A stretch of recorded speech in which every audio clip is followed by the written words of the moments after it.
Okay. Ayan mga kapatid, muli andito po ang inyong maliit na lingkod. At kagaya ng dati, ito po hindi magbabago. At hindi gaya ng mga kapatid, ng mga artificial, mga bagay na nakikita na nasisira.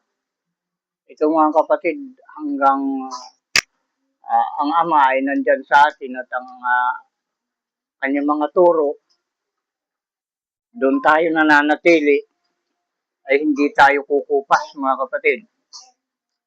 Mananatili rin tayo na bibigyan ng ating Panginoong si Isa ng lakas. Dahil ang gusto ng ating Panginoong si Isa o Ama ay matupad natin yung kanyang mga utos. At yun ay hindi natin matutupad kung tayo ay mawawalan ng lakas. Ngayon, hanggat hinahangad natin na tayo ay tumupad o maganap natin ng buong kautusan yung lakas na ibinigay sa atin ng ating Panginoong si Isa o Ama ay mananatili sa atin. At isipin natin mabuti mga kapatid, ang aral ng ating Panginoong si Isa o Ama na ipinag-uutos sa atin ay sumunod. Diba? Hindi natin magagawa ang ipinagagawa niya kung tayo ay walang lakas. Hanggat tayo ay may lakas, yan ay ibinigay na sa atin ng ating Panginoong si Isa o Ama upang magawa natin yung kanyang mga utos. Ngayon, kung ayaw nating mawala yung ating lakas, huwag nating iwala yung kanyang mga utos. Unawaan nyo, mga kapatid. Nuulit ko, kagaya ng mga nabanggit natin noong una, ng ating Panginoong si Isa o Ama, ang lumikha ng lahat ng mga bagay na nakikita at hindi nakikita. Ibig sabihin, siya ang may-ari ng lahat ng mga bagay. Nakikita at hindi nakikita. Kaya tayo sumumpalataya na lahat ng nangyayari sa buhay natin ay kagustuhan niya. Na ang iba hindi lang naunawaan. Yung mga nangyayari sa atin ng mga pagsubok, akala natin tayo pinaparusahan. Tayo pinapaalalahanan lamang ng ating Panginoong si Isa o Ama upang yung kanyang mga utos ay palaging sumating isip. Nakakaranas lang tayo ng parang parusa o pagdurusa o sakit kung tayo ay nakakalimot sa kanyang mga utos. Isang nakapagpapalimot sa kanyang utos, mga kapatid, ay yung sinasabi sa banal na kasulatan na kalayawan. Alam mo yung kalayawan? Sa Ilocano, sino nakakaalam ng Tagalog at Ilocano na tukoy yung ibig sabihin ng kalayawan? Ngayon, sabihin na rin natin kaagad, mga kapatid. Ang kalayawan, mga kapatid, sa Ilocano ay yung maluho, nasunod lahat ng gusto mo. Nararanasan mo ang kaginhawahan. Nagmula ka sa kahirapan, nakaranas ka ng kaginhawahan. Sa Ilocano, nagapu ka tirigat na padasam itinamay. Tata, idi ada ka itirigat, malaglagit mo. Ti Ama. Malaglagit mo, tibilin na. Sa iti marigrigat kakabsat. Nasa mahirap ang pangako ng ating Panginoong si Isa o Ama. Kaya tayong mga mahirap at dukha ay ganun na lamang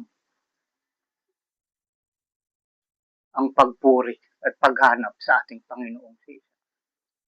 Dahil tayo yung pinangakuan niya ng kanyang dakilang pangako, ang buhay na walang hanggan, kapayapaan, biyaya, katiwasayan, mga kapatid. mawawala ang mga pangamba natin sa buhay. Basta wag natin kalilimutan ng kanyang mga utos, anuman ang pagsubok na dumaan sa ating buhay. Sinasabi baga sa kanta ni ano sinong kumanta nung yung gulong ng palad. Ang buhay ay parang gulong. Minsan nasa ibabaw, minsan nasa ilalim. Kung tayo nasa ilalim noon at mapupunta tayo sa ibabaw, ay huwag tayo magbabago mga kapatid. Dahil ang sabi ng ating Ama, tayo kanyang itataas kung tayo magpapakababa sa kanyang mga utos. At pag nakarating na tayo sa itaas, kumapit pa rin tayo sa kanyang utos. Palagi tayong magpakababa pa rin sa kanya. Kasi yung iba sa atin ngayon, mga kapatid, na nakakaramdam, nakakaranas ng kalayawan. Yung lahat ng gusto niya, nagagawa niya. Kasi pag nandito kasi, dito sa lugar na ito, mga kapatid, lalo dito sa mismong sintro ng tahanan ng Espiritu Santo, pag nandito ka, maraming pipigil sa iyong kagustuhan. Yung mga kagustuhan mo, mapipigil dito, lahat ng utos ng ating Amang pipigil sa iyong kagustuhan. Ngayon, pa ikaw ay nakalayo, nagkaroon ka ng distansya, mga ilang kilometro, mga ilang bayan o barangay. Yun, malaya ka doon. Nagiging malayo ka sa utos, walang pupuna sa'yo. Dahil pag nandito ka, kapatid, pupunahin ka rito pag mali ang iyong ginagawa. Pag hindi ayon sa utos ng Amang yung ginagawa. Ngayon, pag nakalayo tayo, magagawa natin yung gusto natin sa buhay, yung kalayawan na tinatawag. Pwede kang mag-inom dyan kung ano-anong gawin mo, maghubad na kung ano-ano.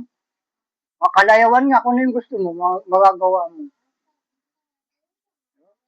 At isa pa, mahihiya ka ng magsuot ng tatak mo. Itong tatak na ganito, mga kapatid, tatanggalin mo yan, mahihiya ka na. Dahil ang malakas lang ang loob maglagay ng tatak na ito sa kanyang noo, mga kapatid, ay yun lang tumutupad sa buong kautusan, mga kapatid. At alam niya na nandun yung pangako, yung kaligtasan, mga kapatid. Dahil ilang ulit natin inaaral yan. Yung tinuturing ng mga naunang nagtuturo ng banal na kasulatan na lumang tipan at bagong tipan na sinasabi nila ay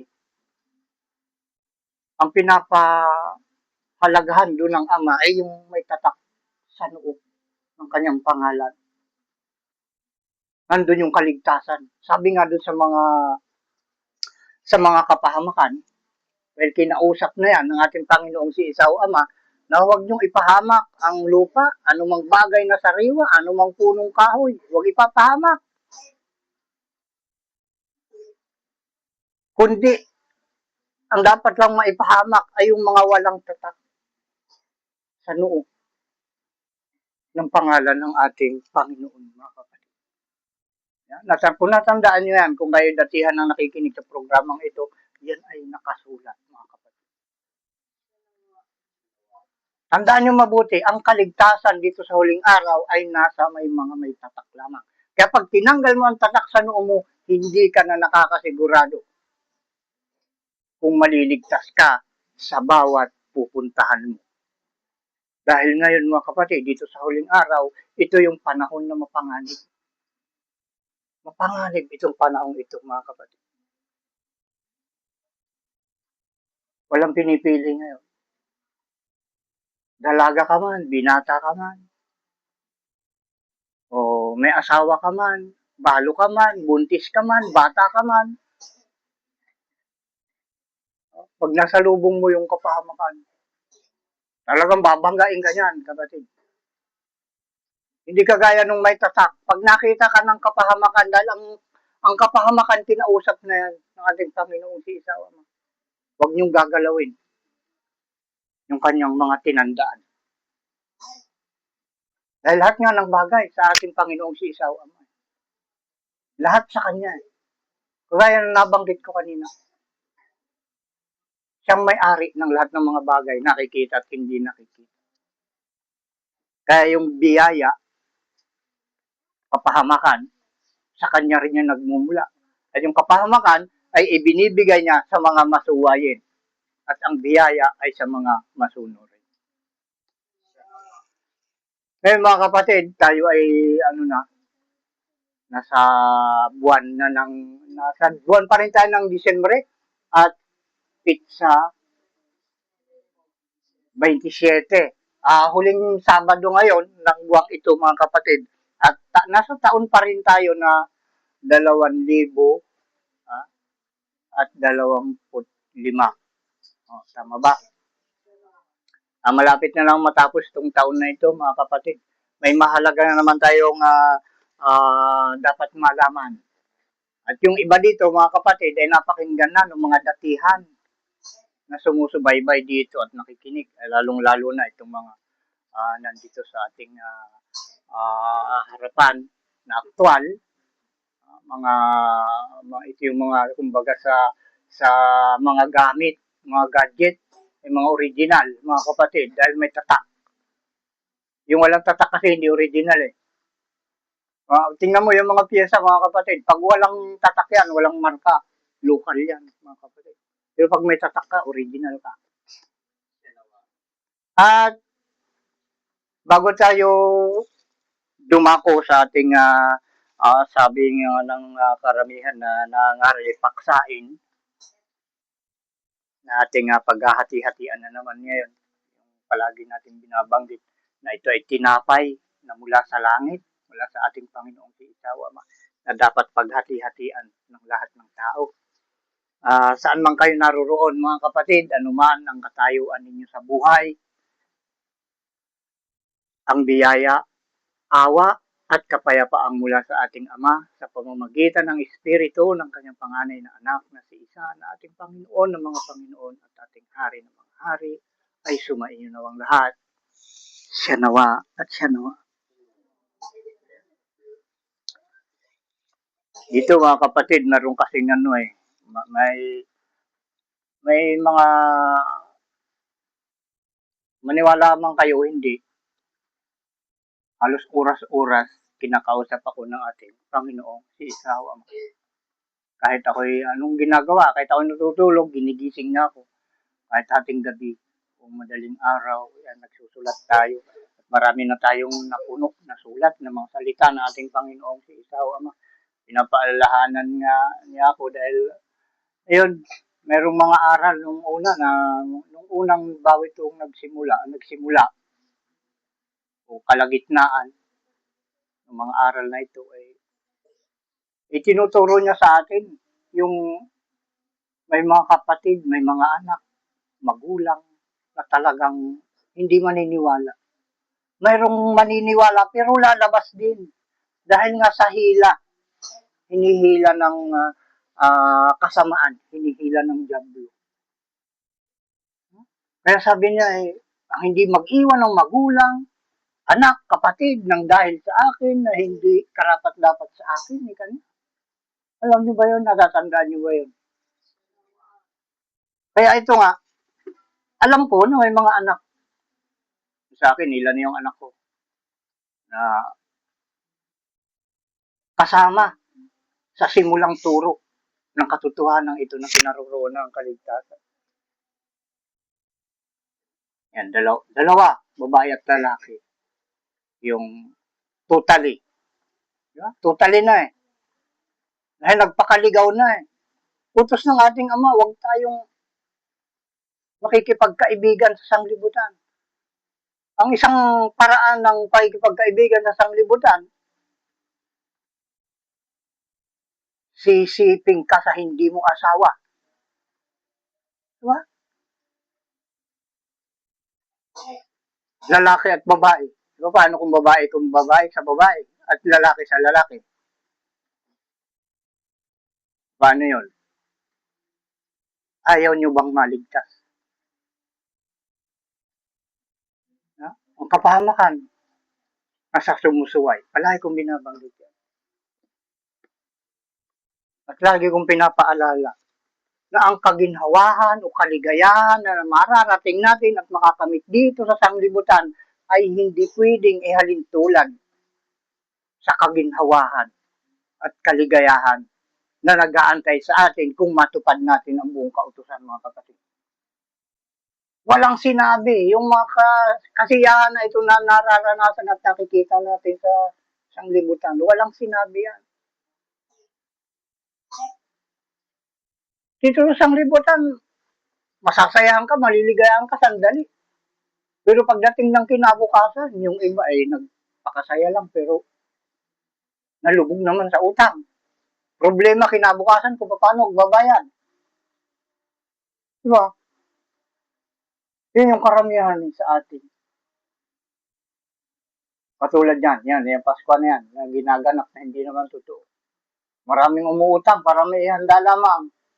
O pagdating nung kinabukasan, mo problema kung saan kukuha ng ibabayad. Diba? Kasiyahan na kinabukasan, problema ang hatid. Pero pag natupad natin ang buong kautusan,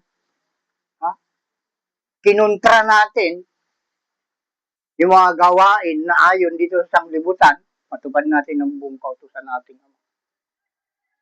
Pero ang pangako ng ating Ama, biyaya, biyayaan ka, yung awa palagi nasa iyo, kapayapaan laging nasa iyo, katiwasayan, buhay na walang hanggan. Pero yun,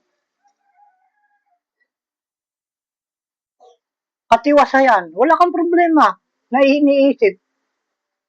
Diba? Tiwasay ka eh. Yun yung kapalit, mga kapatid.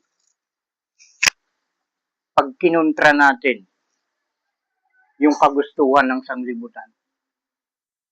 Ay sabi nga ng ating Panginoong si Isaw Ama na iniaral niya kay Santiago, mga kapatid.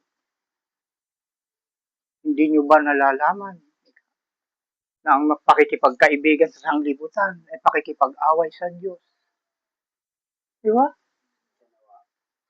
Kaya ang sino mang umibig, makipagkaibigan sa sanglibutan ay magiging kaaway ng Diyos, mga kapatid. Di ba palagi natin inaaral?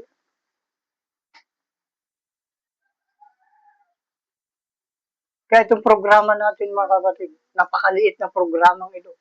Pero ito yung pinaka-genuine sa lahat ng programa, mga kapatid. Wala itong kapantay at hindi mapapantayan sapagkat ito sa Ama. At pag-aari ito ng kanyang panganay na anak, ang ating Panginoong si Isa. Siya yung founder dito, mga kapatid.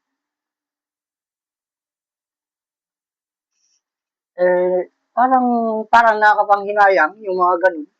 Di ba? Ilan na ang bilang namin noon. Maabot nata kayo may 30. Pero bumabalik. Parang tiyan, humihinga. Lalaki, liliit. Ngayon, nakalibel at nag-aalanganin. Parang liliit ng liliit ata. Diba? Hindi naman kasi kailangan yung marami masyado. Bilang lang, mga kapatid. Bilang lang. Kahit nga sasampu lang. Sasampu lang. May ligtas na yung isang bayan na makasalanan. Pero kung dalawa, tatatlo lang, malabo eh. Dahil yun yung pangako natin, Panginoong si Isaw. Kung may 10, yun ang period. Hindi na pwedeng bumaba pa ron. Kung may 10, maliligtas yung isang bayan. Kung may 10 banal. At ang kabanalan, mga kapatid, ay yung pagtupad nga ng buong kautusan. Wow. Pero ito yung masakit na katotohanan, mga kapatid. Aminin natin o hindi, dahil ang ating Panginoong si Isaw Ama, kailanman ay hindi siya nagsisinungaling. Ito yung masakit. Marami ang umaasa na ang kanilang relihiyon na kinaaniban ay maliligtas sila. Bakit sila umaasa? Sa relihiyon nila. Dahil ang pinaniniwalaan nila ay walang iba kung sino yung founder nila, mga kapatid. Umaasa na lang sila doon.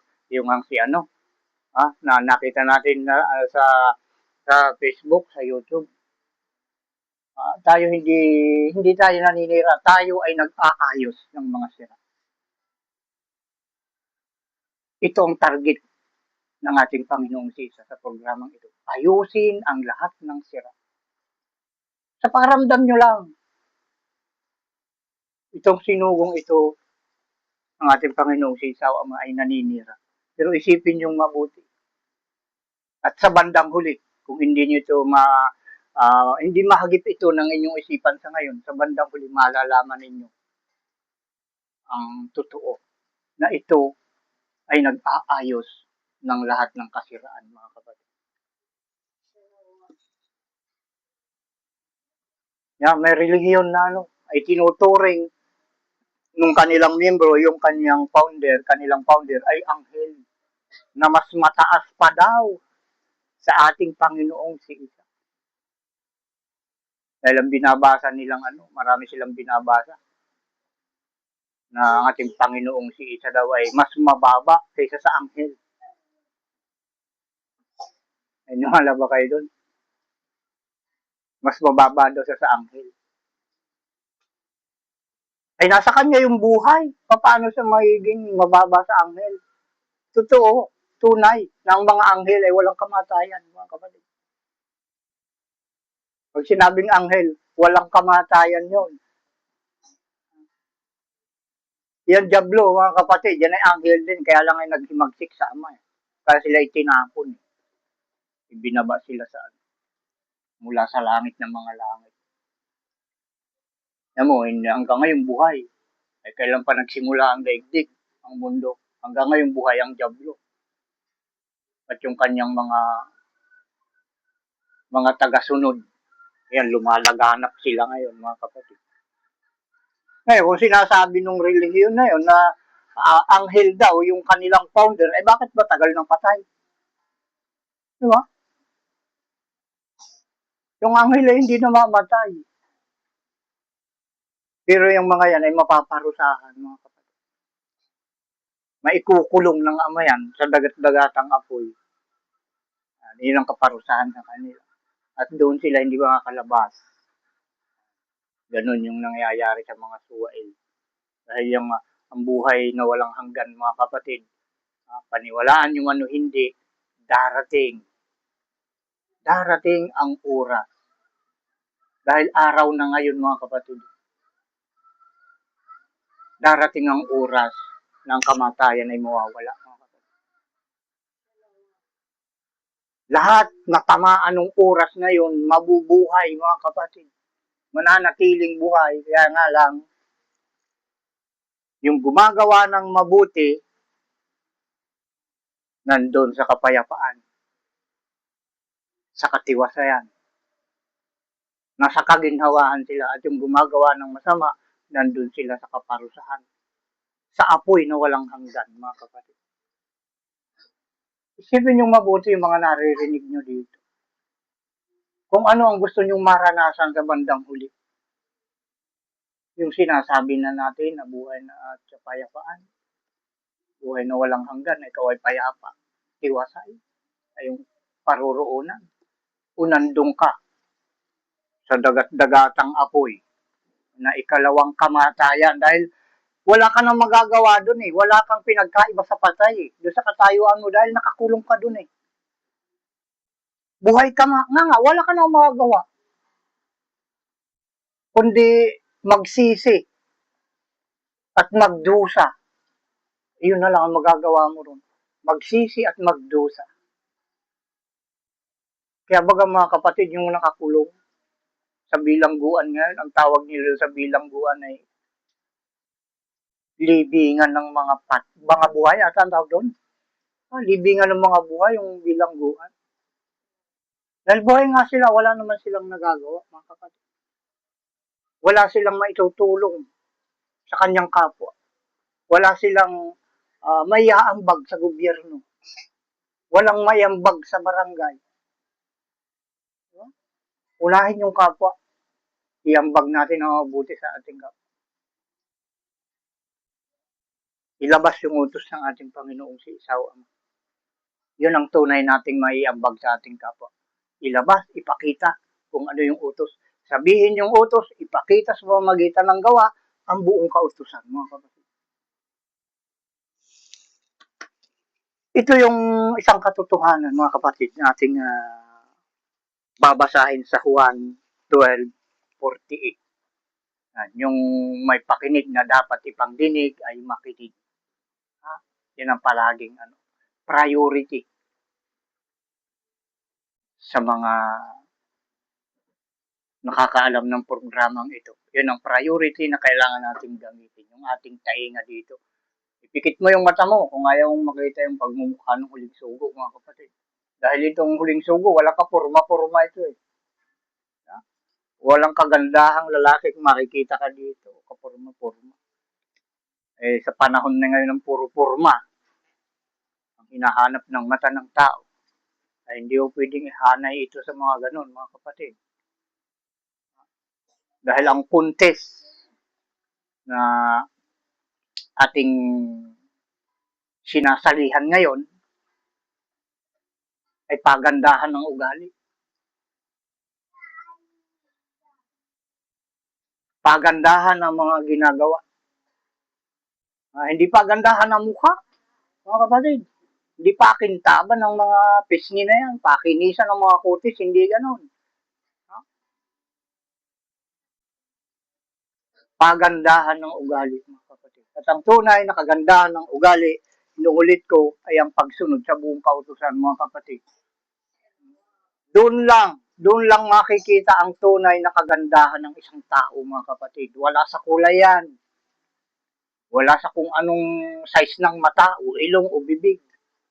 Basta kung ano yung ginagawa at ang iyong sinasalita, doon mo makikita ang kagandahan ng isang tao, mga kapatid.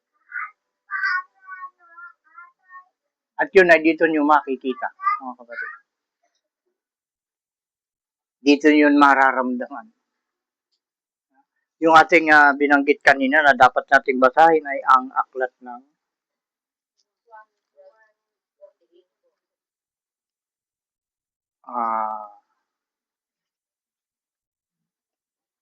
lalagyan ko ng division itong ating binabasa, mga kapatid, dahil mahirap hanapin dahil yung parang kulang yung liwanag ng ilaw natin.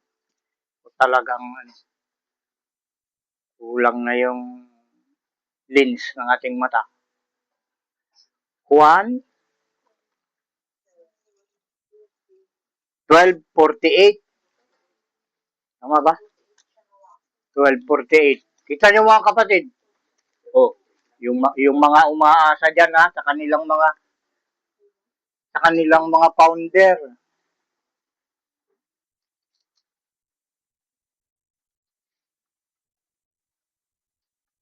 Tandaan yung mabuti ito. Dahil itinuturo sa banal na kasulatan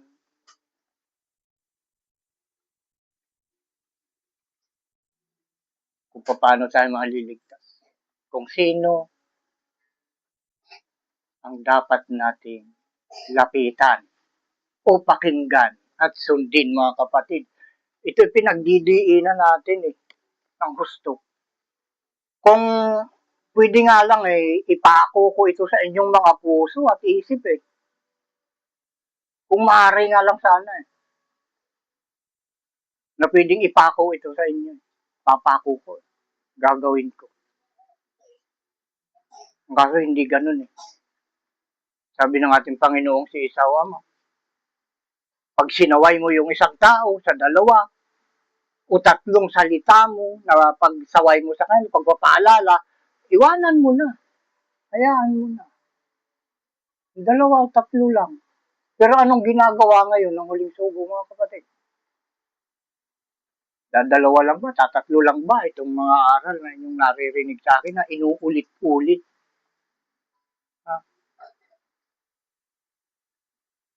Dahil kinakailangan, mga kapatid, malaman ito ng buong sanglibutan, lahat yan. Kailangan malaman.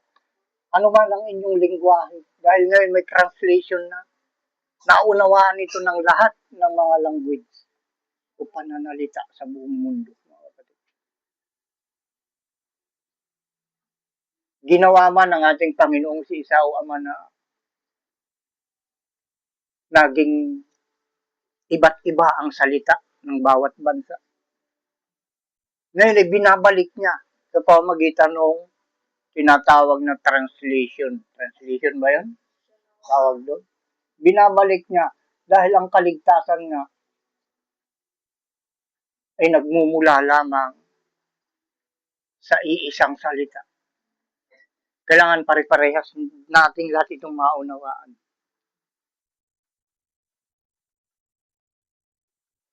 Iisang salita, kailangan nyo ni maunawaan ng lahat. Tanda niya, kung ibig nyo nga magtanong kung anong ibig kong sabihin sa iisang salita. The one, mga kapatid. Yung tandaan nyo mabuti. Bakit mahaba pa? Marami pang mga dapat makarinig nito. Ay hindi lahat pinapansin ito, mga kapatid Hindi lahat pinapahalagahan ito. Nakikita niyo ito sa cellphone ninyo pero hindi na pinapansin. Naghahanap kayo ng kung ano yung makakapagpasaya sa inyo sa inyong napapanood. Makakapagpatawa. Pero pag nakakita niyo seryoso, pag nakakita kayo seryoso at patungkol, lalong-lalo na sa patungkol sa utos ng ating Ama, ay binabaliwala na ngayon yan dahil maraming mga founder ng relihiyon ngayon, mga nakukulong, di ba? May sikat na relihiyon dyan, ilan na?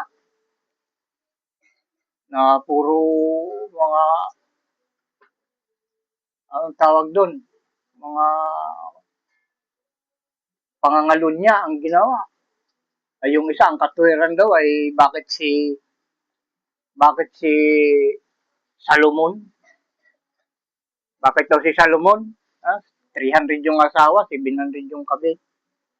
Ayun daw tinutulad niya. Pero patay na yun, mga kapatid.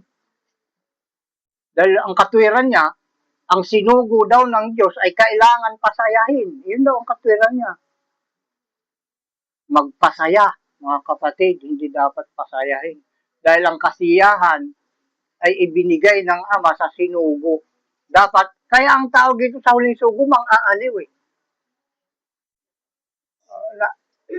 Narinig nyo ba yung aral na yun dito, mga kapatid? Yung mang-aaliw, nasusuguin sa inyo ng Ama sa huling araw. Na siya sa inyo ay magsasabi kung ano ang dapat gawin. Hindi yung aaliwin mo yung sinugo. Yung sinugo ang mang-aaliw, mga kapatid. Dahil magkakaroon ka ng pag-asa kapag ito yung tinutukan. Pag nawawalan ka na ng pag-asa, yung iba nga nagpapakamatay na wala ng pag-asa. Pag narinig mo ito, magkakaroon ka ng pag-asa sa buhay, mga kapatid. Kaya maaaliw dito kung naghahanap ka ng kapayapaan at katiwasayan, mga kapatid. Matatagpuan mo ngayon. Matagal ng panahon na ito itinago ng ating Panginoong si Ama. At ngayon lang yan nilabas dito sa huling araw, mga kapatid. Marami naghahanap nito noon pa. Nung unang panahon pa. Nung umakyat sa langit ng ating Panginoong si Isa. Hinanap na nila ito. Kahit nga yung 12 apostol na naging 12 lang naging 11 lang, mga kapatid. Pasensya na kayo. Dahil iniisip ko kasi 13 dahil ika-13 si Pablo. Hindi kasama yung sa 12 pero na-plus lang siya. Naging 13. Ngayon nung kasala nga ito si Judas, di ba, nagpakamatay. Naging 12 pero hindi siya kasama doon sa ika-12 alagad si Judas. Tawag doon, si Pablo. Sabi lang Apostol Pablo. Ayan. 12 pa rin sila. Kahit sila, hinahanap din nila ito Nagtatanong Nagtatanong sa ating Panginoong si Isa. Kung kailan darating anak ng tao, kung sino yung anak ng tao. Diba? Na-message natin yan, mga kapatid. Na tinatanong nga nung ating Panginoong si Isa o Ama sa kanyang mga apostol kung ano ang sabi ng mga tao sa anak ng tao, kung sino. Eh si Pedro nga, hindi niya alam eh. Pero alam niya kung sino yung anak ng Diyos. Pero yung anak ng tao, hindi niya alam kung sino yung anak ng tao. Yun yung nahanap nila, inaantay nila na darating yung anak ng tao, mga kapatid. Yung may relihiyon na pagkaalam nila, yung anak ng tao, yung kanilang founder. Kung sila yung anak ng tao, yung inyong founder, ano yung nangyari sa kanila na nakasulat sa banal na kasulatan, mga kapatid? Tandaan nyo mabuti yan. Yung umaako na sila ay anak ng tao na nakasulat sa Biblia, kailangan naranasan mo na ikaw ay ginapos ng mga rebelde, mga kapatid, ng mga mapanghimag. Tapos yung 10 utos, hawak-hawak mo. Hawak-hawak niya. Di ba? Yun yung anak ng tao, mga kapatid. Yun yung kinausap ng ating Panginoong si Isaw. Na maglagay ng tanda sa noo. O tatak sa noo ng mga sumusunod sa buong kautusan, mga kapatid. Sa inutusan ng Ama na maglagay ng tirinta. Yun yung anak ng tao. Kaya makinig kayo mabuti. Baka mahaba tayo ngayon. Mapalad yung susubaybay at hindi magsasawa na makikinig dito, mga kapatid. Gaya ng sinasabi ko, ngayon ay panahon na mapanganib. Mapanganib ang panahon. Ngayon yung ating dapat basahin ngayon, yung Juan 12:48, basahin na natin. Ang nagtatakwil sa akin, ika sa atin ng ating Panginoong si Isaw, Ama na nakasulat kay Juan 12:48. Ang nagtatakwil sa akin at hindi tumatanggap sa aking mga pananalita ay mayroong isang hahatol sa kanya. Ang mga salitang aking sinalita ay siyang sa kanya ay hahatol sa huling araw. Sino yung tumatanggap ng mga salita ng ating Panginoong si Isa ngayon? Ang nagtatakwil. O sino yung nagtatakwil ng mga salitang ito? Yan yung mga hatulan ng mga salita, mga kapatid. Yung isang salita ng ating Panginoong si Isa. Na siyang hahatol sa huling araw, yung isang salita. Yung isang salita na isang hahatol.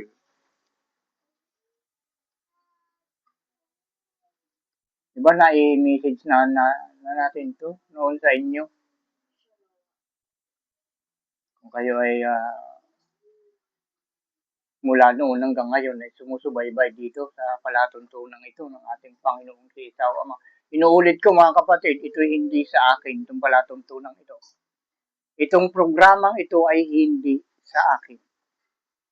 Ito'y sa ating Panginoong si Isaw Ama at para sa lahat ng tao. Hindi ito sa akin lamang. May inuulit ko, hindi ako founder dito. Ang Espiritu Santo ang founder dito. Yung kanyang mga salita, mga kapatid. Ngayon, lahat ng ipinag-uutos niya na tinutupad, iyon yung may biyaya, mga kapatid. At lahat ng utos niya na sinusuway, iyon yung may paghatol. Yun yung may kasamang hatol, mga kapatid, pag may pagsuway.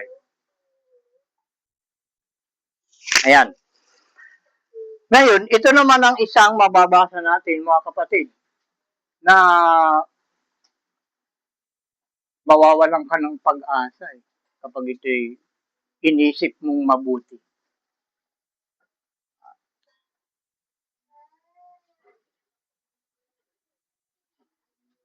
Samantalang ang kaligtasan ay nasa ating Panginoong si Isa o Ama. Kung bakit niya sinabi ito, ating basahin yung Juan 6:44. Atras tayo mga kapatid. Juan 6:44. 6:44.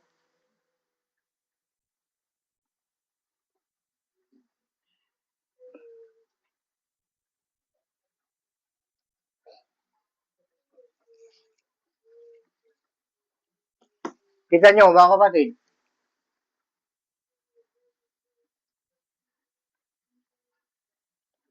Juan 6:44. Tingnan nyo, isipin nyo mabuti ito mga kapatid. Basahin na natin at tayo ay makinig na mabuti. Walang taong makakalapit sa akin. Di ba sinabi natin kanina na ang ating Panginoong si Isa, banay na anak ng ating Ama, ay hindi nagsisinungaling? Walang kasinungalingan sa Kanya. Kabasahin natin ito at ating unawaing mabuti. Walang taong makalalapit sa akin, maliban nang ang Amang nagsugo sa akin, ang sa Kanya'y magdala sa akin, at siya'y aking ibabangon sa huling araw. Kita mo. Isipin natin mabuti ito, mga kapatid. Sinabi niya, walang tao na makakalapit sa akin. Maliban na lang na ang Ama ang magdala sa harapan ng ating Panginoong si Isa. At pag dinala yung taong iyon, inilapit ng Ama sa harap ng ating Panginoong si Isa, ang ating Panginoong si Isa ang magbabangon sa taong yun, mga kapatid. Siya ang aalalay, siya ang magtatayo. Ang itatayo ng Ama ay ang tao na dinala.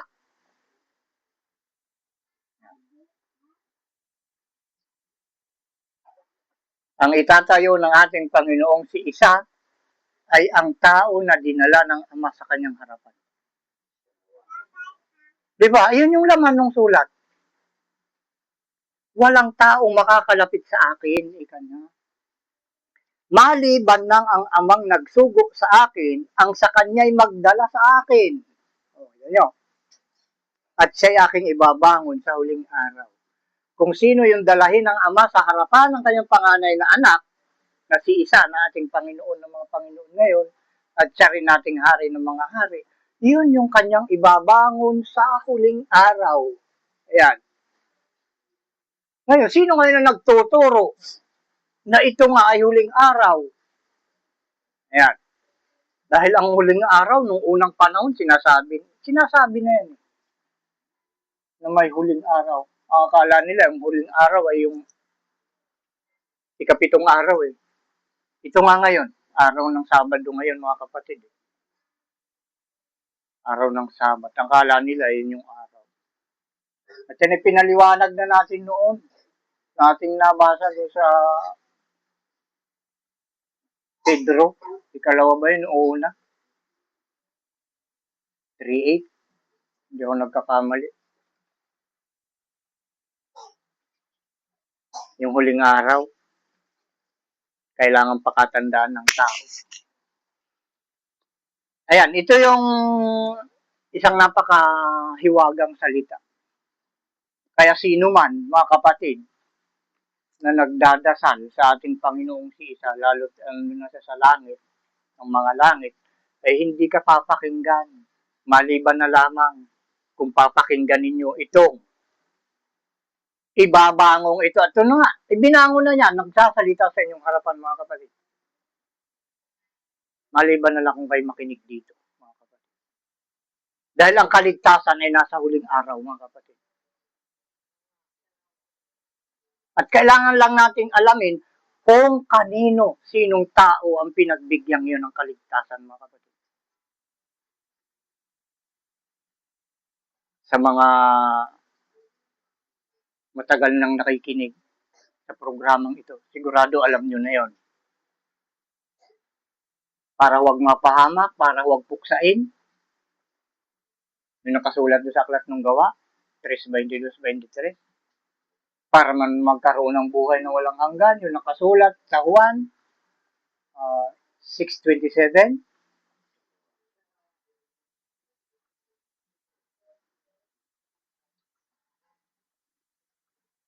Iyon yung ibinango ng ating Panginoong si Isao Ama dito sa huling araw, mga kapatid.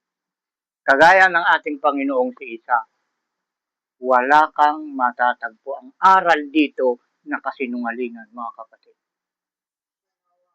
Dahil ang ating Panginoong si Isa o Ama ay hindi sinungaling at ang kanyang mga salita ang umiiral dito. Yun yung hari dito, mga kapatid. Yung kanyang mga utos, yung kanyang mga salita. Kaya sinabi niya kanina dun sa ang nagtatakwil sa akin at hindi tumatanggap sa aking mga pananalita.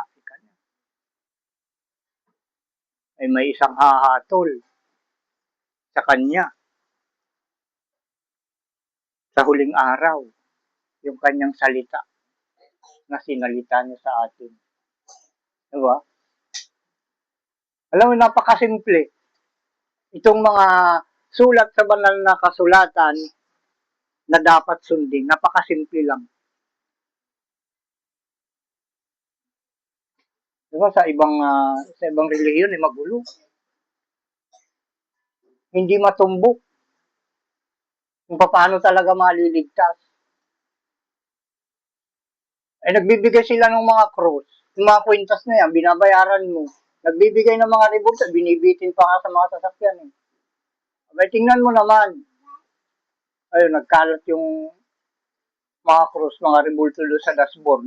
Basag yung mga salamin. Sa aksidente. O, ngayon, anong silbi nung relihiyon mong yun? Kung ikaw din lang naman ay mapapahamak. Di ba?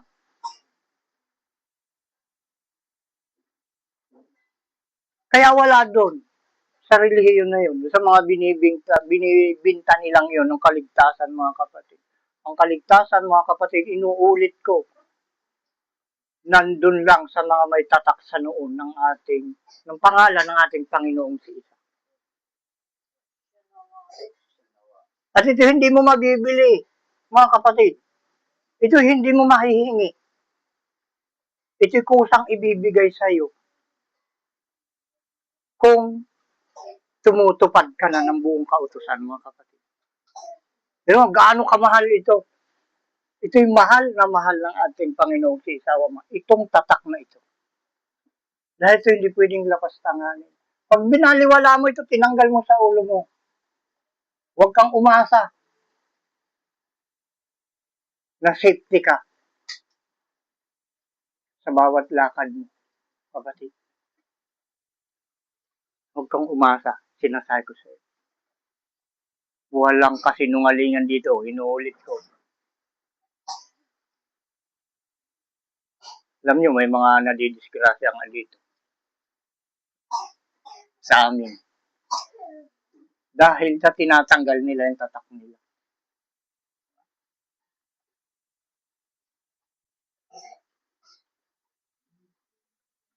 Hindi naman na yung may tatak. Tandaan natin mabuti yan. Kaya sinasabi ko, mga kapatid, na ang mga sinasabi ko sa inyo ay ang panahon ang magpapaliwanag kung hindi kayo maniniwala sa sinasabi ko. I-explain ng panahon, ng mga mangyayari. Sa kanilang sasabihin, ay totoo pala. Ayun. Mapalad kayo kung may pagkakataon pa kayong magbalik loob. Ha? At sumunod sa buong kautusan, mga kapatid. Dahil ngayon, open. Open ito kahit kanino.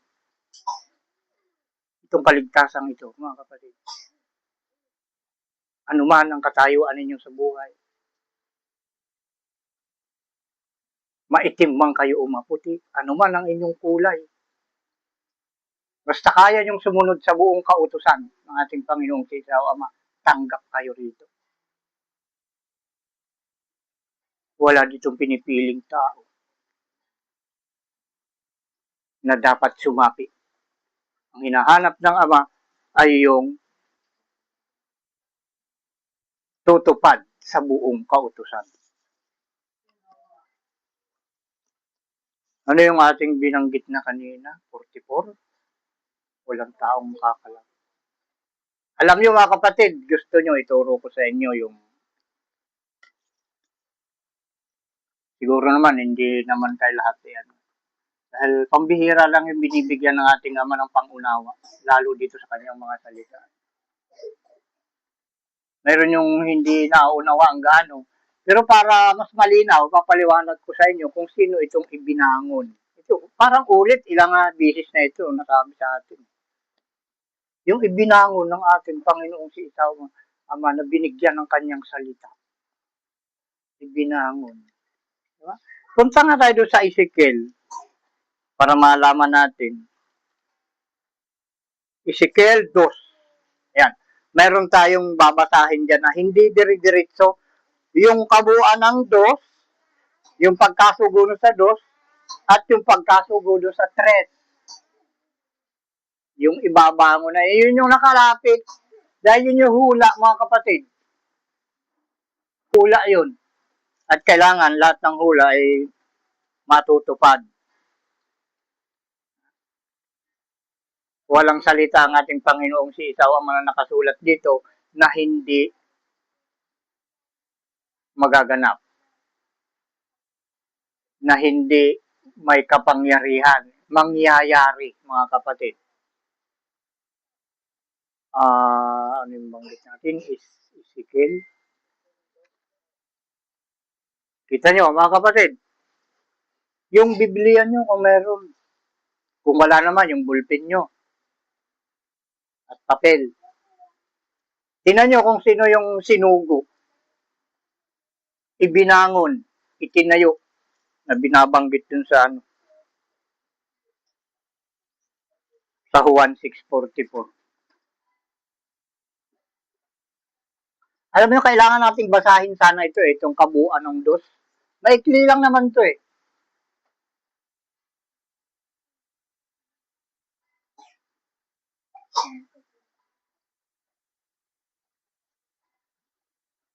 Hanggang 8 lang natin basahin, mga kapatid. Ito yung mga patunay na ito ilang bisis na nating nabanggit. Pinapaalala lang natin doon sa mga nagkakamali. Na ang inaakala nila yung may pera, na sila na ang dapat sundin. Sila na ang dapat tutukan, yung mga may pera, mga kapatid. Pera.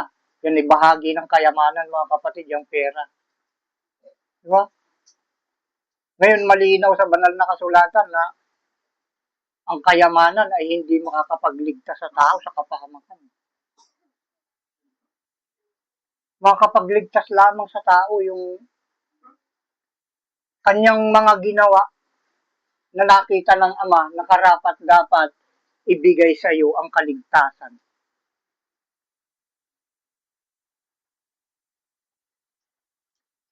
Kailangan pa ba natin basahin buo? Hanggang 8. Sabagay maikli lang. Tingnan nyo mga kapatid, basahin natin.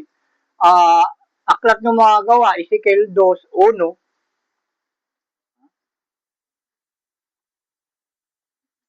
Basahin natin.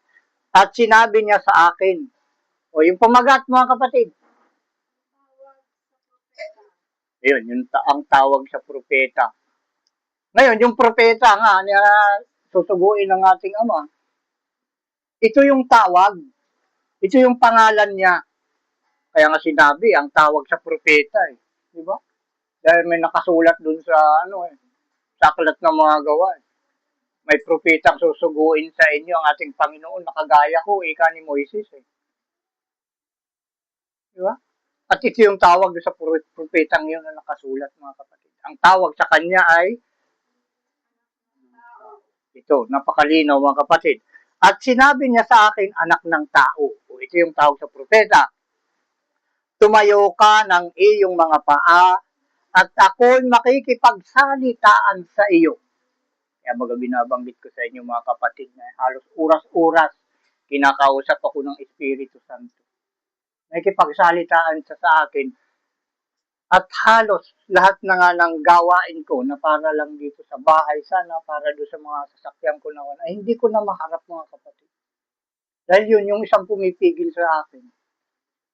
Kaya kailangan ngayon, mga kapatid, nangailangan ako ng gabay. Dahil marami akong gustong gawin na hindi ko magawa. Dahil wala naman akong... Ang problema kasi sa akin, hindi ako binigyan ng ating Panginoong Sisa o Ama na pang-upa, upang sweldo sa uutusan ko. Yun yung problema ko. Kaya marami natambak yung mga gawain ko. Pero inuuna ko yung utos ng ating Ama. Kung ano yung sinabi niya, susulat ko, yun inuuna ko. Kisa doon sa mag-ayos ako ng sasakyan ko. Kisa ganun. Ayun, mabuti nga yung isa kong anak na awa sa akin. Ay, siya pag kami siya numasikaso doon sa sasakyan namin, hindi sa akin dahil ginagamit namin lahat. At kayo, kung kayo ay sasapi dito, ay kasama ka doon, sasakyan natin. Pwede mo yung hiramin. Dahil yung sasakyan na parang sa akin, ang turing nila, ay yan ay para din sa lahat ng miyembro, mga kapatid. Pwede nilang hiramin yan. Basta may pangbili lang sila ng kurudo niyan. Marunong silang magmaneho, may lisensya. Libre yan. Ganun tayo, mga kapatid. Sabi ng ating Panginoong Sisaw, may mga tulungan, mga kaisa kayo. Magbigayan kayo. Yan yung gusto ng ating Ama na mangyari sa lahat. Kaya yun ang ating ginagawa. Ito pa, ituloy natin sa 2. At ang Espiritu ay sumaakin nang siya'y magsalita sa akin. Dahil ang salita nga niya, Espiritu. At itinayo ako sa aking mga paa at aking narinig siya na nagsabi sa akin at kanyang sinabi sa akin, anak ng tao, sinusugo kita. Kita nyo? Sino yung binangon na sinusugo? Anak ng tao. Di ba malinaw, mga kapatid? Sa mga anak ni Israel, yung Israel kasing tinatawag, yun yung mga nakarinig ng mga salita ng ating Panginoong si Esau Ama na kanilang tinutupad. Ngayon, yung kasing mga unang Israel na nakarinig nito, tinupad nung una at nung bandang huli ay sumuway din. Yun, ganun. Kaya kung sino man ang nakakaalam ng utos ng ating Ama, tawag sa iyo ay Israel, kapatid. Ngayon, dahil ang inuutosan niya ay taga-Israel. Ang itinuturing ng ating Panginoong si Isam na original na Israel ay yung nakarinig ng kanyang utos at hindi ito binibitawan. Nananatili siya. Simula noon hanggang ngayon, tumutupad ng buong kautusan, mga kapatid. Yun yung original na Israelita, mga kapatid. Dahil yung utos ay para sa Israel. Ngayon, pag ang utos ay nasa iyo, ikaw ay Israel. Ano? Sinusugo kita sa mga anak ni Israel, sa mga bansa na mapanghimagsik. Kaya nga, mga kapatid, dito ko dinala ng ating Panginoong si Esau sa lugar na ito na naka-red flag, sabi nila. Mapanghimagsik. Ang daming mapanghimagsik dito, mga kapatid. At yun nga, ginapos nga nila ako yung mga mapanghimagsik dito sa lugar na ito. At hanggang ngayon, nandito pa rin ako. Pero sabi ng ating Panginoon si Esau, may panahon. May oras na alis ka dyan. Ayan. Kaya tayo, kung maaari, nakahanda palagi yung ating sasakyan sa pag-alis. Dahil pag inutusan ako ng ating Panginoong si Esau, Ama, kung wala akong masakyan, ay maglalakad sigurado. Ganon yung mangyayari. Kaya gusto ko nakakondisyon sana yung sasakyan. Kapag umutos, nagbigay ng utos ang ating Ama, na alis, may sasakyan. Ngayon, pag wala namang dahil para sa lahat nga yan Ngayon, kung sino yung nakakaalwan, yung mga kailangan ng sasakyan natin, ibigay natin para tayo may magamit, mga kapatid. Mga kaibigan, mga anak. Ayan. Yung mga gustong sumama ng mga kalugaran o kababayan. Dahil alam nyo, itandaan nyo itong mabuti, pag pinaalis kami dito ng aming Panginoong si Isa, yan yung nakasulat, kakaunti lang ang maiiwan. Hindi ko alam kung anong mangyayari. Basta sinabi, kakaunting lalaki lang ang maiiwan na siyang magpapatotoo na mayroong propeta na sinugo dito ang ating Panginoong si Isa. Yun yung mangyayari, mga kapatid. Dahil ngayong kasalukuyan, alam na ng lahat ito dito sa lugar namin. Alam na nilang lahat ito, pero hindi nila pinapansin ito, mga kapatid. Ilang ulit ko na itong binabanggit. Ganun ang ating Panginoong si Isa. Kagaya ng bagyo, ang tagapag salita na may bagyo, di ba pag-asa, mga kapatid? At ito yung tunay na pag-asa, mga kapatid. Pag naniwala kayo dito, ito yung tunay na pag-asa. Bago dumating yung bagyo, yung dilubyo, yung paghuhukom, dito sa bibig na ito niyo maririnig. Bago dumating yun, mga kapatid. Ito yung huling pag-asa, mga kapatid. Kung ang pag-asa nating napapakinggan ay nandun kay anong tawag doon, si Kuya Kim,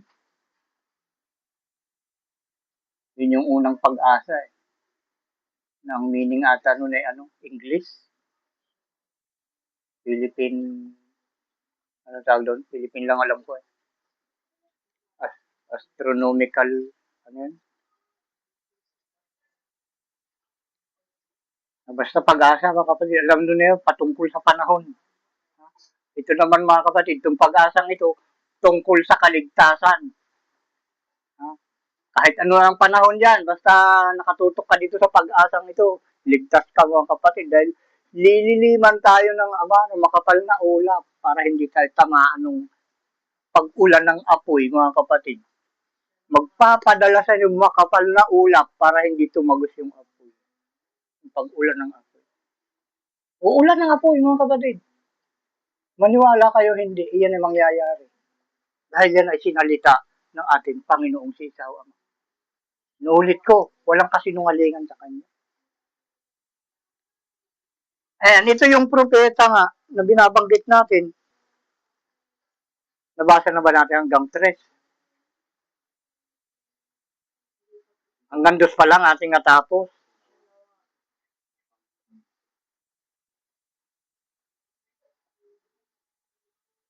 At kaniyang sinabi sa akin, anak ng tao, sinusugo kita sa mga anak ng Israel, sa mga bansa na mapanghimagsik, na naghimagsik laban sa akin. Sila at ang kanilang mga magulang ay nagsalangsang laban sa akin hanggang sa kaarawan ngang ito. Hanggang kaarawan ito. Tunay, yung paghihimagsik nandyan palagi. Hanggat merong nang hihimagsik, may himagsikan. Nandyan yung kasalanan. Dahil ang kasalanan mo, ang kapatid, ay pagsalangsang sa buong kautusan. Kagaya ng paghihimagsik sa kautusan natin Panginoong si Isa Ama. Ang tawag sa pagsalangsang o pagsuway sa utos, paghihimagsik. Diba? At idire-diretso natin hanggang 8. Sa 4 na tayo. At ang mga anak ay walang galang. Papansin nyo ba, mga kapatid? Mga anak kayong kahirap turuan. At pinagmamatigas. At mapagmatigas ang loob. Sinusugo kita sa kanila. At iyong sabihin sa kanila, ganito ang sabi ng Panginoong Diyos. Kaya palagi natin binabanggit. Ito yung kanyang mga turo. At sila, sa diringgin man nila o sa itatakwil man, sapagkat sila'y mapanghimagsik na sangbayan. Gayon man, ay mauunawa nila o matatalastas nila na nagkaroon ng propeta sa gitna nila. Kita niyo, anak ng tao talaga tinutumbok na siya ang propeta. At ikaw, anak ng tao, huwag kang matakot sa kanila o matakot man sa kanilang mga salita. Ayun yung binigay sa atin ng ating Panginoong sa tao. Kaya napakaraming pagbabanta sa akin na naganap. Nangyari doon sa kanan, ganun din sa kaliwa. Diba? Kanan, kaliwa. Kaliwa at kanan. Yung marami silang sinasabi sa akin, mga pananakot, mga kapatid. Alam niyo yung kanan. Diba? Yung sinasabi nilang gobyerno, ang tawag nila doon. Yung gobyerno natin, yun yung kanan. At marami akong karanasan sa kanila, mga kapatid. At ganun din yung kaliwa. Bakit ganun nangyari sa akin, mga kapatid? Kaliwa at kanan, nakaranas tayo ng hindi mabuti. Dahil ang utos sa akin ng ating Panginoong si Isa kasi, huwag kang liliko sa kanan o sa kaliwa. Kaya ganun yung ginagawa nila sa akin. Kanan at kaliwa, ay nakaramdam ako talaga ng hindi maganda. Kaya yung hinala nung kaliwa, ako ay nasa kanan. Ngayon, ang hinala nung kanan, ako ay nasa kaliwa. Ganun sila eh. Kaya yung pagbabanta nila ay kanan at kaliwa. Ang hindi nila alam, ako'y nasa diretso lamang, mga kapatid. Dahil yung utos ng ating Panginoong si Isa, Ama, huwag kang liliko sa kanan o sa kaliwa man. Kung ano yung utos ko, doon ka lumakad. Bawal pumatay eh. Di ba? Ay yung kaliwa at kanan ay ang dala-dala nila, buhat-buhat nila, nasa baywang nila, mga pangpatay, di ba? Utos ng ating Ama, huwag papatay. Ay magkabila, kanan at kaliwa, kung mapatay, ba't tayo pupunta doon? Di ba?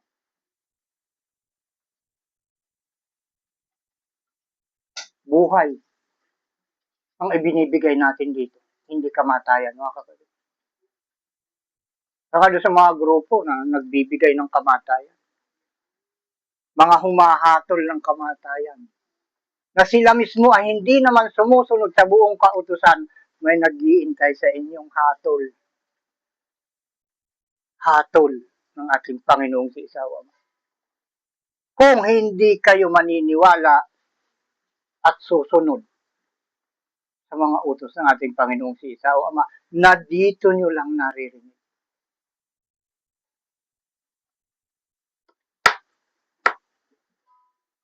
Nawaan nyo mga kapatid. Dito ko sinasabi ko, walang pagbibiro dito, walang kasinungalingan dito. Dahil ang panahon malapit na. Ang hangad ng Espiritu Santo, malaman ito ng lahat.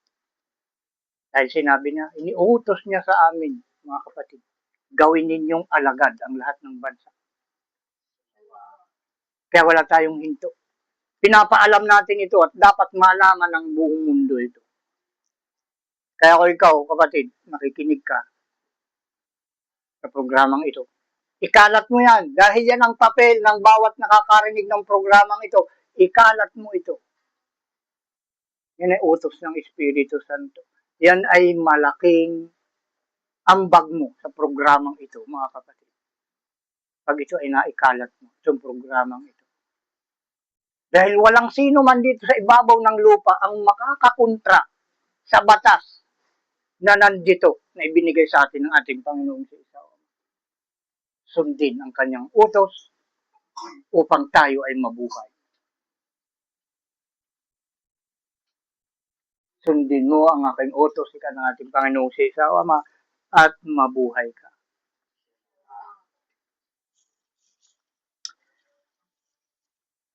Ayan na, nasaan na tayo?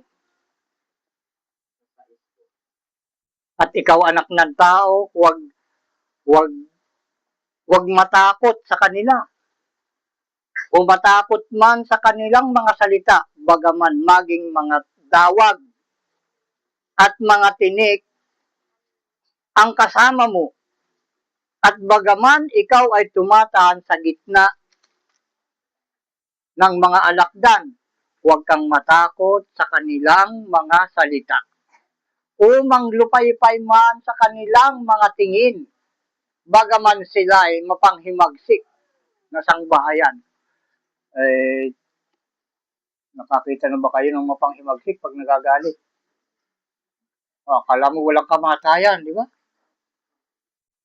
Yung mga mapanghimagsik, ganun din yung ganun din yung kanan eh. Pag nagagalit akala mo walang kamatayan eh.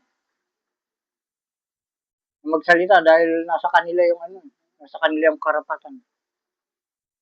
Karapatan nilang magalit kung gusto nilang magalit dahil sila nga may autorisado Autorisado sila na magpatupad ng sinasabi nilang batas.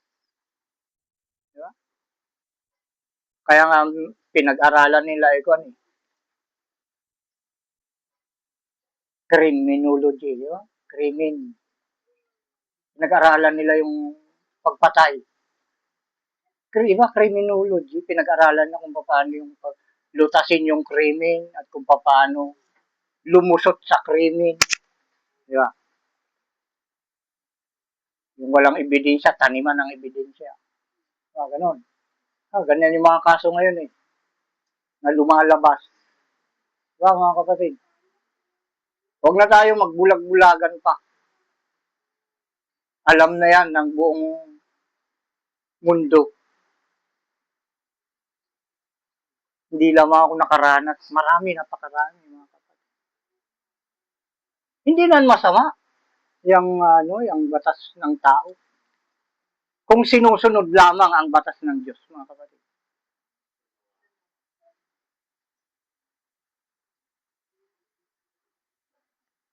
Dahil sabi ng ating Panginoong si Isawa, sa inyong paghatol, ang hatol na ihahatol nyo, doon kayo hahatulan. Paghahatulan yung mga tao na wala namang kasalanan, at lalong-lalo at sumusunod sa buong kautusan, ay uunahan kayo ng ating Panginoong si Isawa, Ama. Dito sa huling araw, ganun siya, mga kapatid. Mahal ng ating Panginoong si Isawa, Ama, ang lahat ng sumusunod sa Kanya. Pinagmamalasakit niya, mga kapatid. Doon na tayo sa 7 hanggang 8 tayo. At iyong sasalitain ang aking mga salita sa kanila, sa didinggin o sa itatakwil man, sapagkat sila'y totoong mapanghimagsik.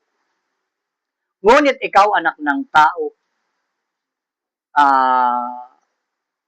dinggin mo kung ano ang sinasabi ko sa iyo. Huwag kang mapanghimagsik na gaya niyaong mapanghimagsik na sangbahayan. Ibuka mo ang iyong bibig at iyong kanin ang ibinibigay ko sa iyo. Kaya mga kapatid, lahat ng mga salita ng ating Panginoong si Isawa, ipinakain niya sa akin. Kaya binabanggit ko, inuulit ko palagi, na oras-oras kinakausap ako ng Espiritu Santo. Ang turing nga sa akin, may nakarating nga sa aking balita. Na yung mga litana daw ay mga bagtit. Mga baliw. Alam mo sa Ilocano, bagtit daw ay baliw. Na pinagtatawanan. Pero nagulat sila ngayon. Kaya saan ka ba naman nakakita ng baliw na wala namang mga atraso? Diba? Wala namang kaso ng pangangalunya. Ayun nagsasabi na baliw yung mga litana may kaso ng pangangalunya na hindi kahit yung mga kapatid niya sila nagsasabi. Di ba? Hindi natin yan ituro sa takdang panahon, mga kapatid. Ay mga baliw daw. Ay litana kasi, mga kapatid, itong nagsasalita sa inyong harapan. Sabi lang, mga baliw daw. Marami yung nagsasabi na ang pagsunod sa utos ng Diyos ay kabaliwan. Kahit kabaliwan, basta hindi lamang kami gumagawa ng kasalanan. O gustuhin kong maging baliw, mga kapatid, basta wag lang akong gumawa ng kasalanan. Okay na yun. Dahil ang kasalanan, mga kapatid, ay pagsuway sa buong kautusan. Kahit matino ka naman, kung hindi ka naman sumusunod sa buong kautusan, mas masahol ka pa sa baliw, kapatid. Dahil ang tunay na katinuan at ang tunay na matino ay ang sumusunod sa buong kautusan, mga kapatid. Dahil naunawaan niya eh. Diba? At tapos na ba natin yung utso? Yun, naunawaan nyo, mga kapatid, yung binigyan ng mga salita. Sino yung pinagbilinan, sino yung binangon. Do sa tres, ganun pa rin eh. Yung pamagat do sa tres, bahay natin. O, tingnan nyo, ang pagkakasugo sa propeta. Diba? Ito kasi yung nakasulat doon sa aklat ng mga gawa eh. 22 eh. 22, 23 eh. Yung propeta ng kagaya ni Moises. Siya ito, mga kapatid. Na pinatutuhanan naman natin Panginoong si Isa doon sa binasa natin kanina na kay Juan, ano yung kanina? 6:44 na hindi at 12:44 ay 48 12:48 mga kapatid na ito lang yung makakalapit. Bakit sinabi natin na siya ang nakalapit? Dahil yung utos ay nasa kanya. Pag wala sa iyo ang utos ng ating Panginoong si Isa o Ama, hindi ka nakalapit sa kanya, mga kapatid. Dahil paano mong maririnig ang kanyang tinig kung hindi ka inilapit ng Ama sa kanya? Kaya yung inilapit ng Ama sa harapan nating Panginoong si Isa o Ama, siya ay nakarinig lang ng kanyang boses. Ito yung ibinangon niya dito sa huling araw. Marami na tayong patunay. At hindi na natin kailangang ilabas lahat sa salita lamang. Dahil sinasabi natin, bawal ang sinungaling dito. Sanay na kasi ang mga tao sa kasinungalingan. Pag may nagsasalita, sabihin nila, kunwari lang yan. Pakitang tao lang yan. Yan na kasi ang kinagista ng mga tao, magsinungaling. Yan, kaya baga dun sa sa mga programa ng gobyerno, na dapat lang makapasok sa mga purpose ay yung may mga talagang walang kakayahan sa buhay. Yung mga dukha talaga. Pero may mga nakakapasok, mga kapatid, na may kaya sa buhay. Gumagawa lang ng mga kasulatan, ng mga kasinungalingan, at malakas ang kapit ng mga barangay official. Sa barangay nagsisimula yan, mga kapatid, di ba? Yung purpose. Sa barangay. Ayun. Pa ikaw ay isang may kaya sa buhay at nakapasok ka sa purpose, sinasabi ko sa iyo, sinungaling ka. Dahil ang dapat lang pumasok dyan ay yung walang kakayahan sa buhay. Di ba? Kasi sinungalingan, yung nakapapasok dyan na may kakayahan sa buhay. Yung mga taong sinungaling.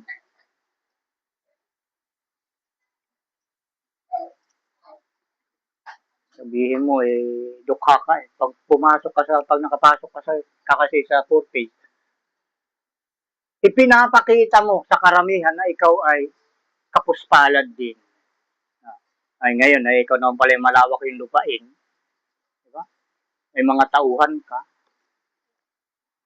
Paano ka naging kapuspalad? Maraming ganun. Ewan ko kung naalis na. Kung tinanggal na yung mga ganun, mga kapatid. Mga kasinungalingan. Kaya yung mag-ingat sa panahon ngayon, yung mga taong sinungaling, mag-ingat kayo. Pero kahit anong ingat ninyo, sinasabi ko, hindi nyo maiiwasan ang hatol ng ating Panginoong si Isa.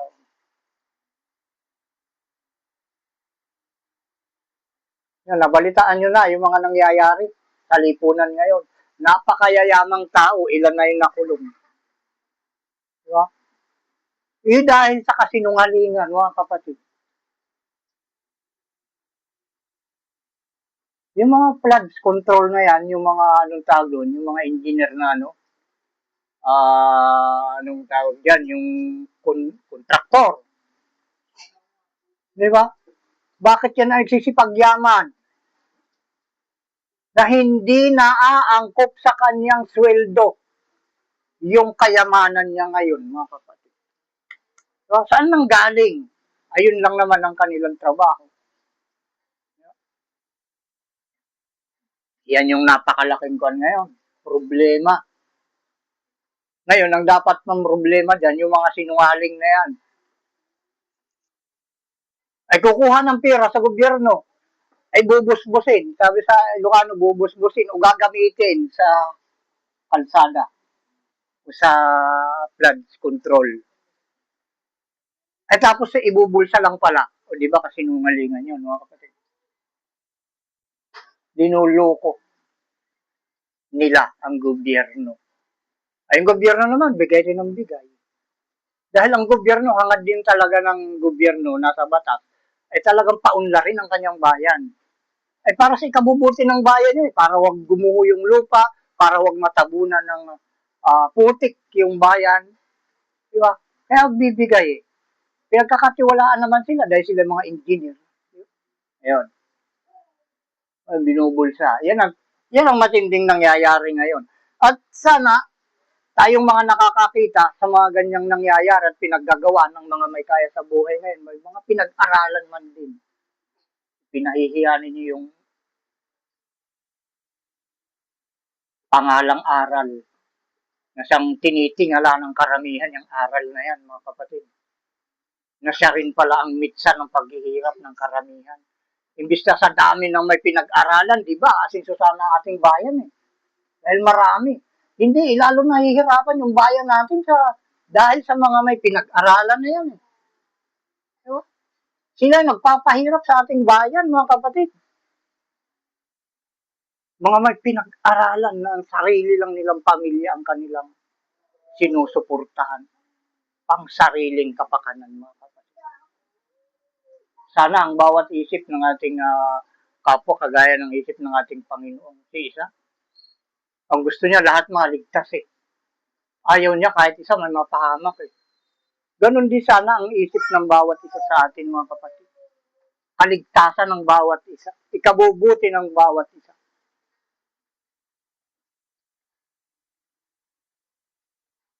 Kaya dito lahat, mga kapatid, lahat ng ikabubuti, maririnig mo dito.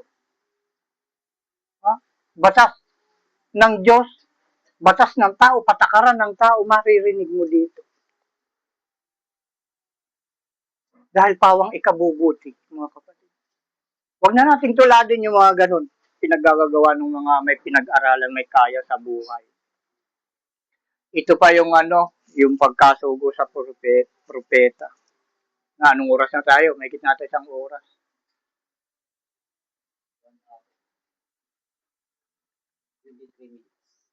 Kaya mga kapatid, pakiramdam ko, isang minuto pa lang tayo eh. May na pala tayo isang oras.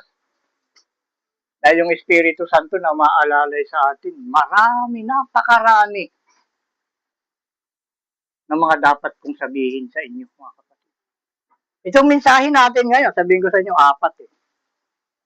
Ay, 4, 6, mga kapatid. Andito pa lang tayo sa pangalawa. Ayun, may 4 pa. Eh, may isang oras tayo eh. Baka sabihin nyo, wala namang kasaysayan, wala namang kabuluhan yung sinasabi mo. Hindi, mga kapatid. Tandaan nating mabuti yung mga nangyayari. Ito para sa mga nakakaranas. Huwag na natin silang tularin. At pakinggan natin kung ano yung pinag-uutos, yun ang ating dapat gawin, mga kapatid. Ito yung tunay at tapat na dapat yung pakinggan, mga kapatid. Tingnan nyo yung pagkasugo, mga kapatid. Ang ating babasahin dito ay ilan-ilan lang. Yung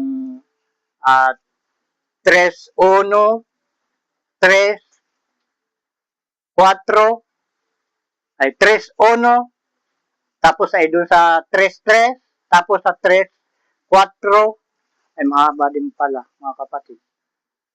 3:10, 3:2, 3:17, 3:25.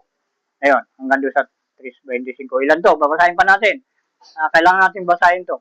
Una, 3:1. I-check natin. 3:1. Tapos ay doon sa 3:3. At tapos, doon pa sa 3:4, magkasunod.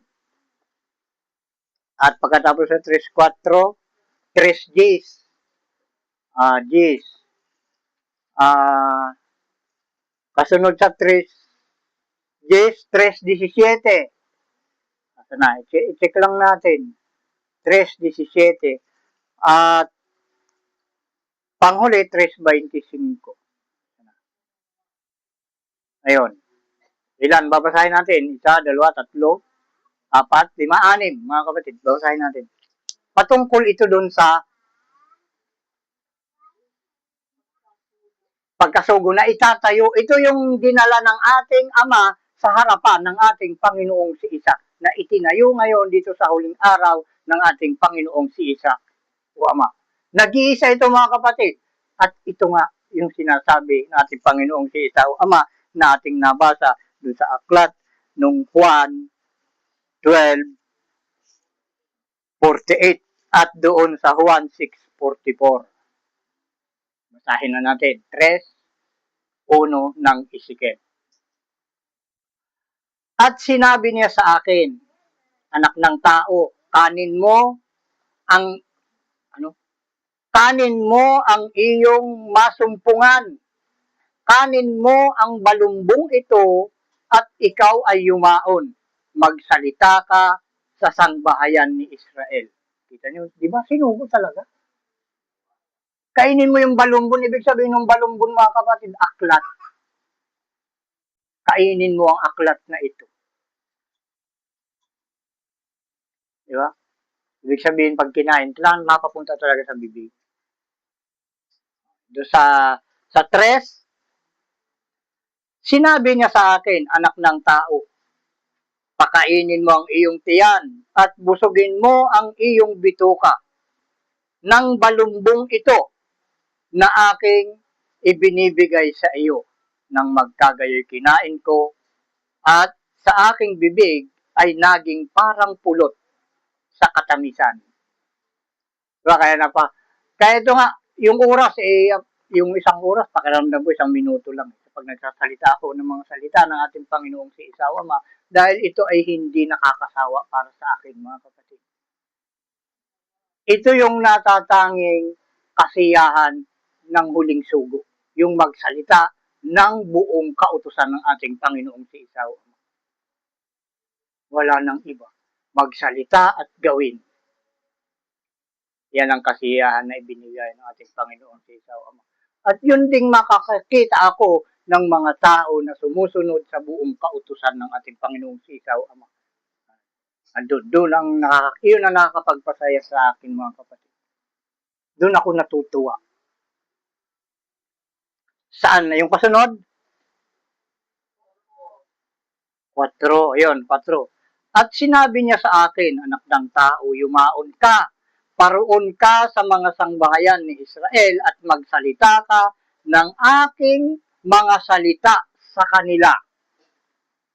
Ito mga kapatid, yung anak ng tao, inuutusan talagang mangaral ng salita ng ating Panginoong si Isa o Ama.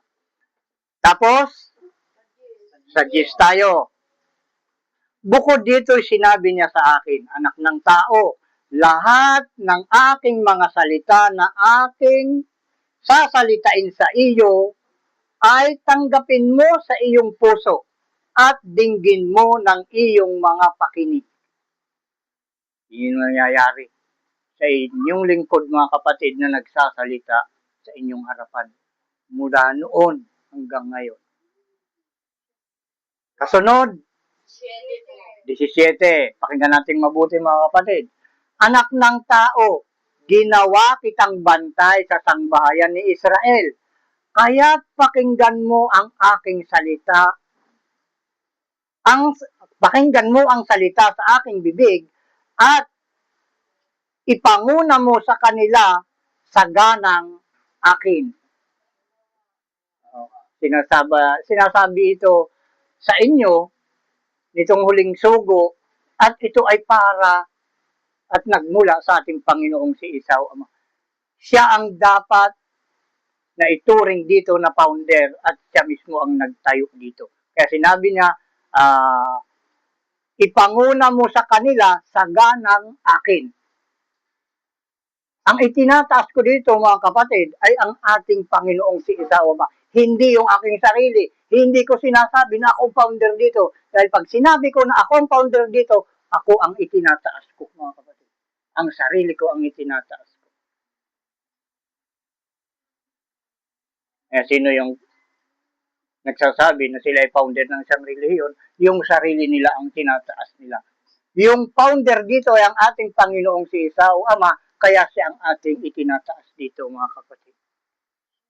Sa ganang akin, ika niya. At saan pa? Ayan, 25. Panghuli. Ngunit ikaw, pakinggan yung mabuti. Ngunit ikaw, anak ng tao, narito, sila'y maglalagay ng mga lubid sa iyo at itatali sa iyo at ikaw hindi lalabas sa gitna nila. Kita nyo mga kapatid. Yun po natapos na, nangyayari na sa akin ito mga kapatid. Kaya ako nandito sa harapan ninyo. Naglagay sila ng lubid sa akin. Itinalingan nila sa akin. At yung lubid na yun ay yung lubid, yung tali ng manok mga kapatid. Alam nyo ba yung tali ng manok? Diba? Meaningful yung tali na ginamit sa akin. Alam mo yung manok na sasabungin, panglaban, yun yung kinuha nila, yung tinaling nila sa akin. Panglaban pala. Kaya tinali. Kaya mga kapatid, dito, sa talatang ito ay tinuturo natin kung papaano yung pagkasugo ng binanggit natin kanina sa aklat ng Juan 6:44 na ibabangon ng ating Panginoong si Esau sa huling araw. Yung anak ng tao mga kapatid na binabanggit nga dito sa Juan 6:27. Panghuli na ito mga kapatid dahil yung oras sinabol na naman tayo. Juan 6:27. Ito ay napakarami pa sana tayong dapat iparating sa inyo.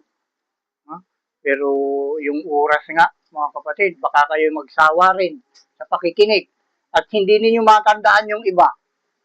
Napakarami pa. Andito yung Pasko ng Panginoon. At yung malaking kung ating mga kapatid, kung ating tutumbukin talaga na salitain. Ito kaya nating tumbukin. Yung Pasko sa Panginoon na ginagawa ng buong sanglibutan, sinasabi ko sa inyo, magalit ng magalit, yan ay gawain kaululan, mga kapatid. Dahil yan ay hindi totoo. Yan ay kasinungalingan, yung Paskong yan, yung December 25 na yan, mga kapatid. Yan ay kasinungalingan. Hindi yan totoo. Mag-research kayo sa YouTube, Facebook, kung yan ay totoo. Magtanong-tanong kayo sa higit na marurunong kaysa sa gumawa niyan, mga kapatid. Dahil ang katotohanan ngayon ay nakalabas na, mga kapatid.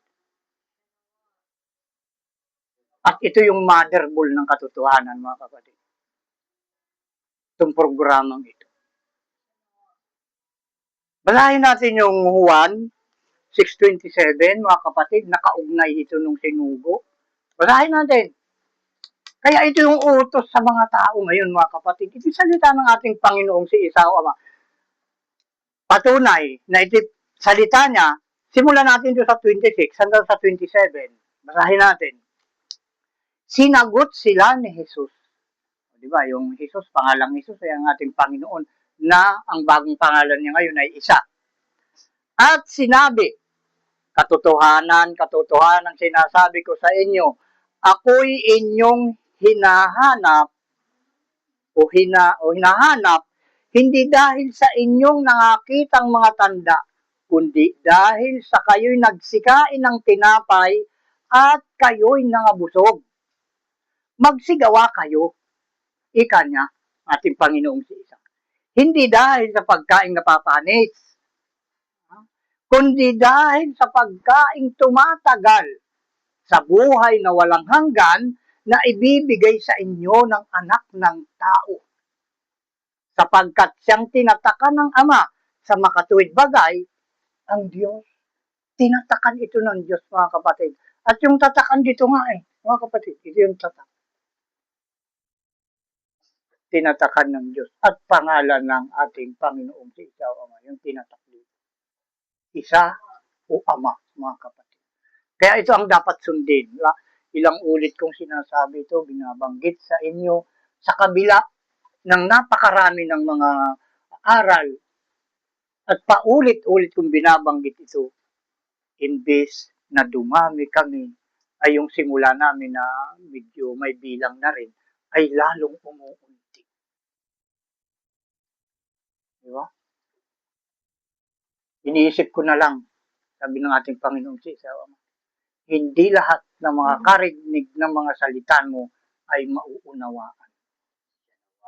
Kaya lahat ng nakikinig dito, mga kapatid, hindi nauunawaan ng karamihan.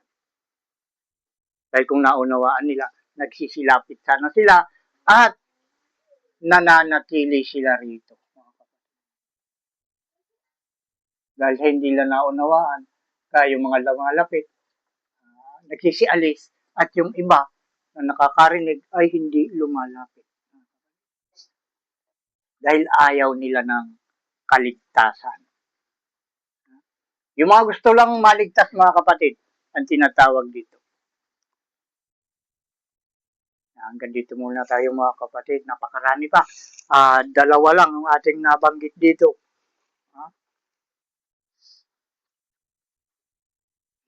Dalawang mensahe, 6 sana. Yung nakaraan, 7 ata. Dadalawalin yung nabanggit natin.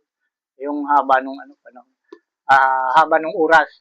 At yung mga kinukulang, pwede naman kayo mag-message sa amin.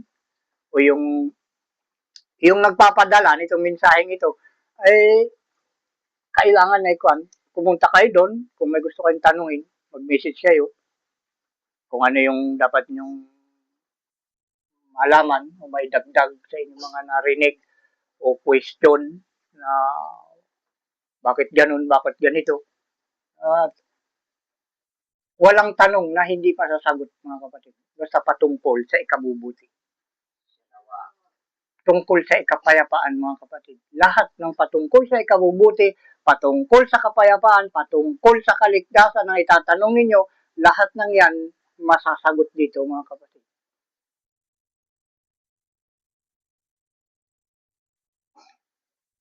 At yan, mga kapatid,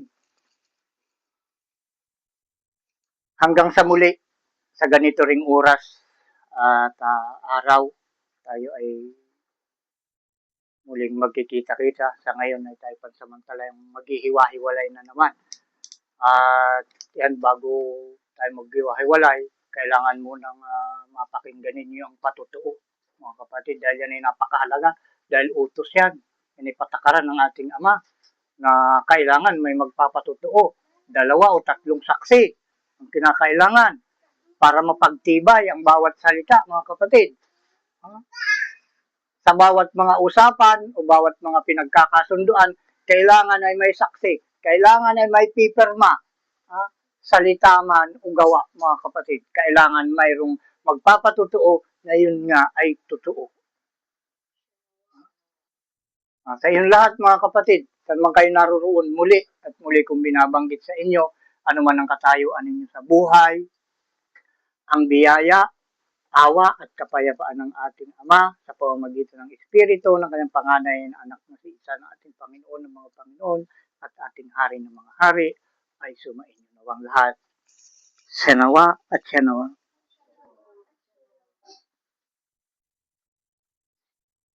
Patotoo. Pakinggan na ninyo, mga kapatid.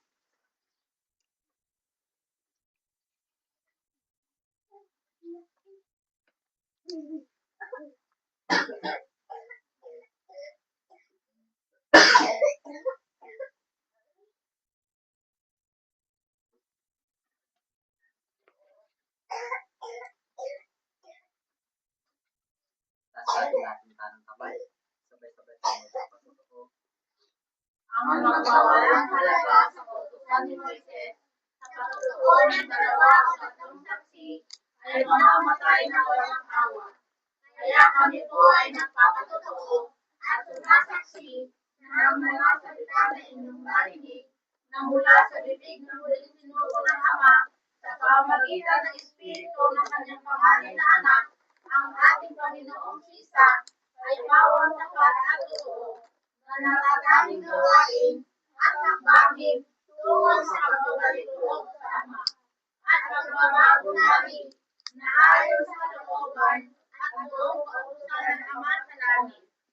Ang pinagkakatiwalaan at sinugo ng Panginoong Isa sa gawain at sa mga pagkakaitang ito ay ang anak ng tao na propetang gaya ni Moises, na ito ang dapat na pakinggan ng lahat ng mga tao sapagkat ayon sa aklat ng mga gawa 3:22, tunay na sinabi ni Moises, ang Panginoong Isa o Ama ay magtitindig sa inyo ng isang propetang gaya ko mula sa gitna ng inyong mga kapatid. Siya ay inyong pakinggan sa lahat ng mga bagay na at mangyayari na ang bawat kaluluwa na hindi makinig sa propeta niyon ay putok sa ilubos sa gitna ng bayan. Siya naman. Yan na nga. Yan na nga.